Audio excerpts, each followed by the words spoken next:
Ngaku anggota Kostrad, sosok pecatan TNI Adang Konvo Kapolres. Seorang pria di Kendal diamankan usai ugal-ugalan, menabrak mobil patwal, dan menyerang polisi.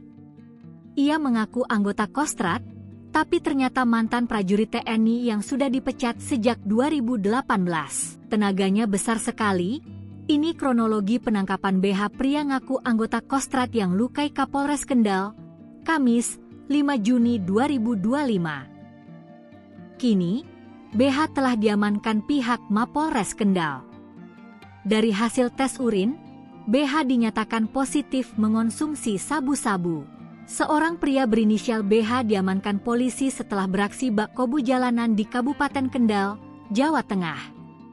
BH diketahui mengemudi mobil secara zigzag saat rombongan Satlantas Polres Kendal mengawal rombongan Kapolres Kendal, Kamis, 5 Juni 2025. Ia juga sempat menabrak mobil patwal yang berhenti di depannya saat dilakukan pengejaran.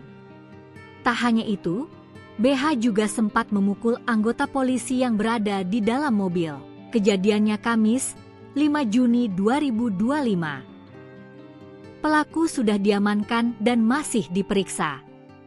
Dia ngakunya dari Kostrad, Komando Cadangan Strategis Angkatan Darat, kata Kapolres Kendal, AKBP Henry Susanto Sianipar, Selasa, 10 Juni 2025, dikutip dari tribunjateng.com.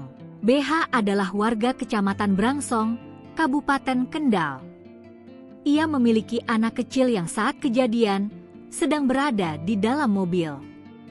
Soal BH yang mengaku sebagai anggota Kostrad, ia ternyata merupakan pecatan. AKBP Henry Susanto Sianipar menyebut BH dulunya memang prajurit TNI. BH pernah berdinas di Komando Distrik Militer, Kodim, Kabupaten Kendal, namun dipecat.